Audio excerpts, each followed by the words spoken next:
Okay, hi guys. Today we're going to do something a little bit different than usual. You might say, what does this have to do with Spencer's Mountain? But, you know, when you're going to make a big change to your life, some changes have to happen.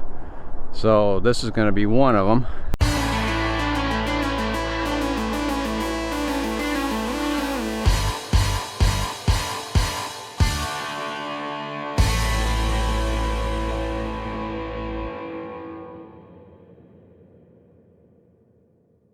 I built this car back in about 1988, 89 I guess it was. I think we found the body in 88. I'm just going to do a walk around on it here so you can kind of get a look of what it is. The car was pretty nice at one time, but it's been forced to sit outside and Mother Nature is trying to take it back. I'm going to see if I can inset some pictures of what the car looked like when I found it. It was only a body laying in a farm field. It's got a 4.3 liter Chevy V6 in it. This is a first year of this engine, I believe. It's basically a small block Chevy with the two rear cylinders removed. I put an aftermarket manifold on it. It used to have a quadrajet on it. I've changed that over to a small bore Holley carburetor that's better suited to this engine. The old carburetor developed an accelerator pump problem, so it just wasn't worth fixing, and because it was only 1 year, it's really difficult finding the parts to fix it with anyway. At the front of the car, it's got 30 headlights on it that are stainless steel shells, and they're in really nice condition. Spent quite a bit of time straightening out little tiny dings in them so that they were really nice. It's got a 28 headlight bar on it, and they're flat across the middle where the 31s were arched, and this one actually heated it up and bent it downward, so it puts the headlights down a couple inches lower than normal. This is the other side of the engine compartment. They do have some side covers that are just smooth for this, but don't know where I stashed them just yet, so hopefully I'll find those. This is a root lead hood. It's got a prop rod in there that does lock in place. It's got a hood latch in here that's activated from the inside of the cab, and so when your hood's up on windy days it won't blow off. But it's got stainless steel radiator supports.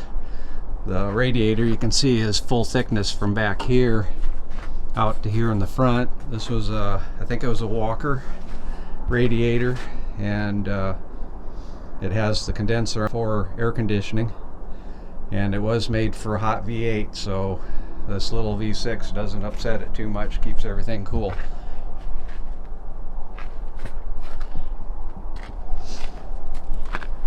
On this side of the car, I had a couple people ask about this.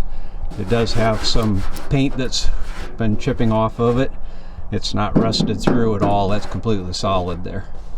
It's the cool thing about these cars. They just don't really rust out, because the iron just resists the weather really well.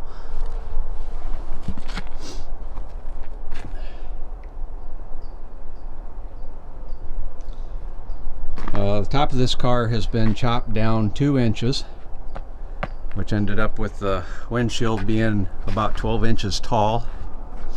It does have a stainless steel window frame in it, which is pretty unusual. I haven't found another one yet.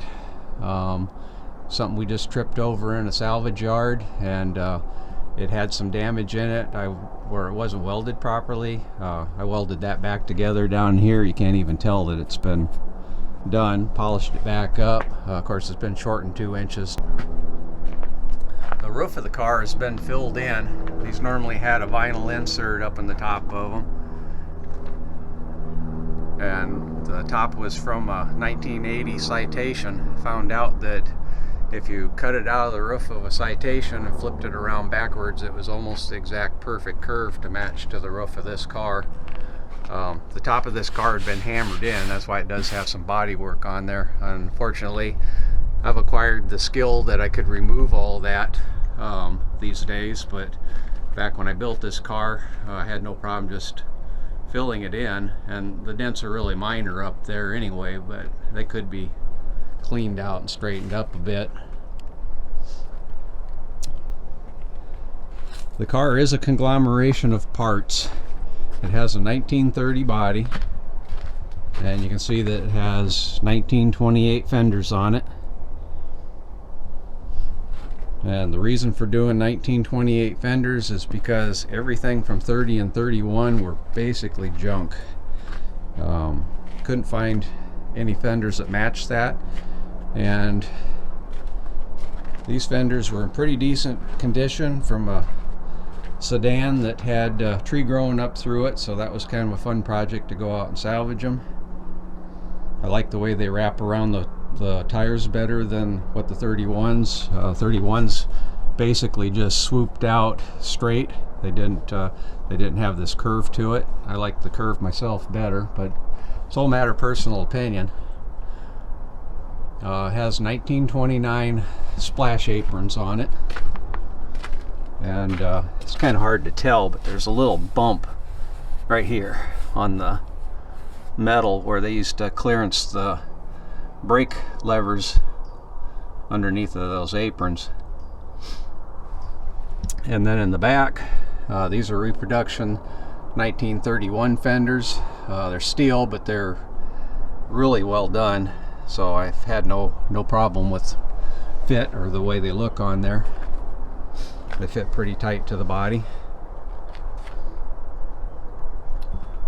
One of the things that I did have to do is this had to be filled in round in here.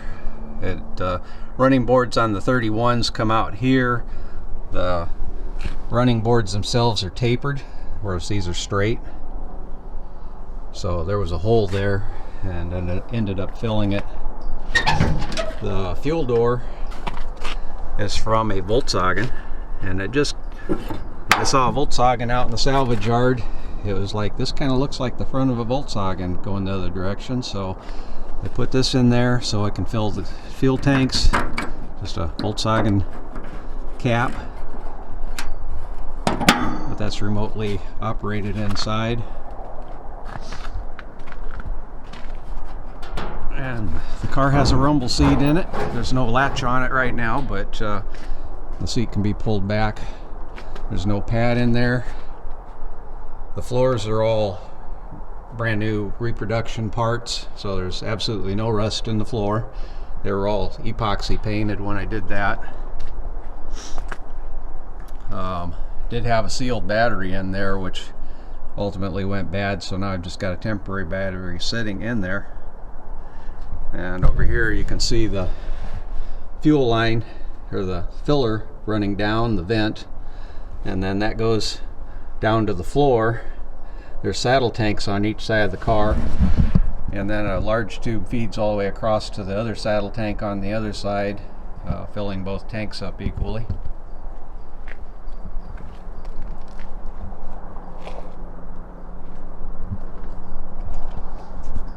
It's got the rumble seat hinges in it.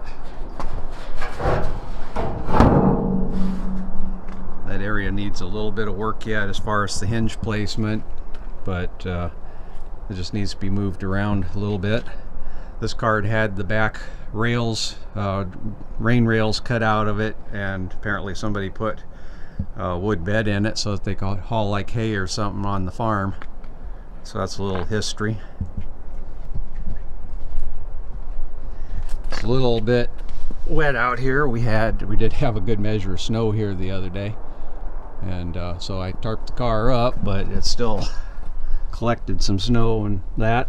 But back here we have a 9-inch Ford rear end.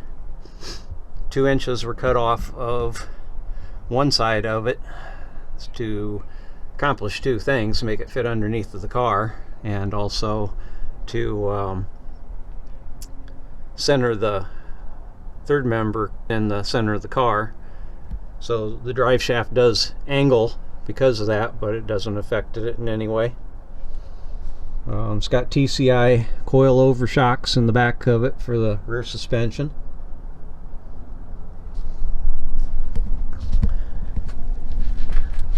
And this is actually one of the reasons why I wasn't going to offer any test drives on it. I just see now that one of the 4-bar bushings has cracked and rotted out of it. So that's the kind of thing that's going to have to be gone through on this car. It's just going to need to have all the rubber parts and such checked and gone over. It's got turbo mufflers. You can see the gas tanks underneath of here. It's one saddle tank there with Air-Equip fittings on it. And there's a tube at the K member that crosses over to the other tank, so that keeps them equalized.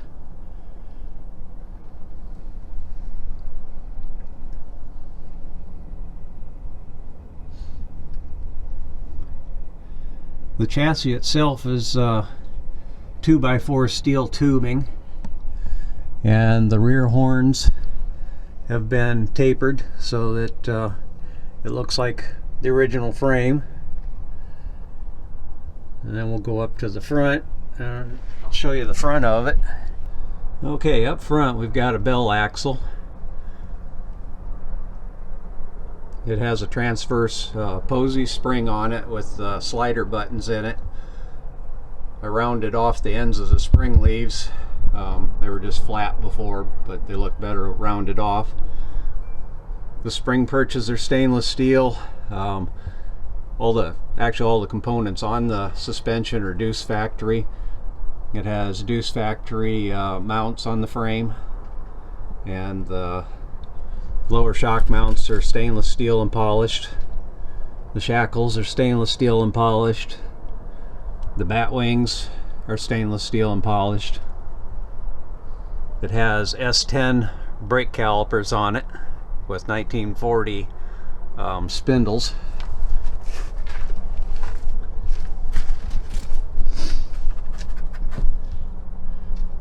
And then on this side you can see there's a stainless steel steering arm, and that goes back to a stainless steel arm on the gearbox for steering, and that is I believe it was a 1969 Mustang quick ratio gearbox, which in this light of a car is pretty easy to steer. The exhaust manifolds are original to this engine. It came out of a pickup truck, and has a turbo 400 transmission behind it, which was kind of unique to that year when this was installed in the original pickup. There is one little mishap down the front here where the panel got bent on I think it was the edge of a driveway. But that's a whole different story, but that'll need to be straightened up. And actually these panels aren't very expensive, but that could be hammered out pretty easy.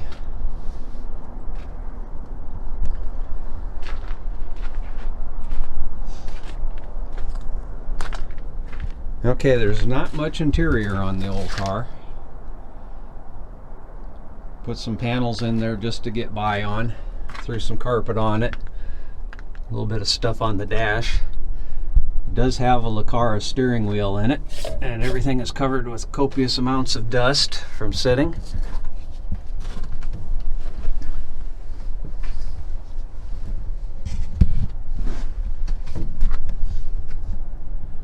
It has a Hurst floor shifter for the Turbo Hydro 400 and an original Model A brake lever, and from the looks of it I think maybe I chopped that down.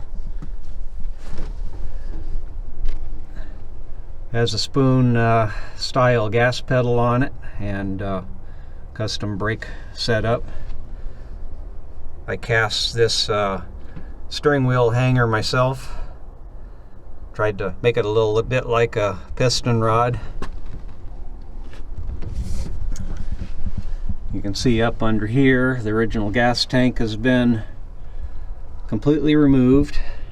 The bottom of it's been taken off. There's the fuse block and wiring back in there. Stuart Warner gauges.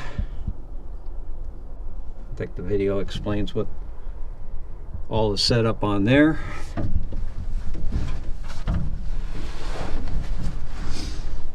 Okay, up in the roof of the car, it has a new wood kit in it. All the wood's been replaced. New header up front. Model A reproduction rear view mirror.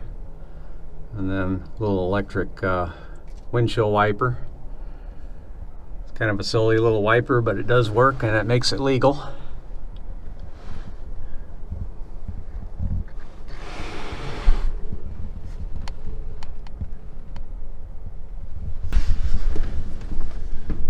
It has harness seat belts in it that are fastened up to the rear of the car.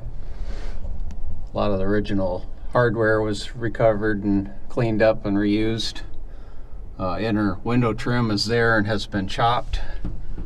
Rear window trim is all there and it's been chopped to match the car. It's got some kind of, these are the latches on the door. Those will need to have something better done. And there is the latch for the hood with a cable that goes forward to the part that I showed earlier. Does have switches in it for electric windows on the sides. It's kind of hard to tell, but right there is an electrical connection that goes through this plunger. So when the door's closed, the electric windows work. It eliminates the wires going between the door parts. So there's a bench seat in there, which I believe was cut down from an S10 pickup truck. Probably had to take about 18 inches off of that. And it's just wrapped in some canvas so that we could use it. I do have an air conditioner unit that goes up under the dash for this car. So this car does have the tilt out window on it that can be locked in place with those thumb screws. And when you're driving in the summer, it actually keeps the car pretty cool even when it's like 100 degrees outside, because you get some really good airflow in here. It has weld wheels on it. They're all 15-inch wheels. I think they're 5.5 in the front and 7.5 in the rear. I'm not absolutely sure on that. These tires probably only had like 20 miles on them. And this tire actually looks really, really good. But I did notice on the front tire that it has started to weather check pretty bad in here. So I call the tires junk on the front.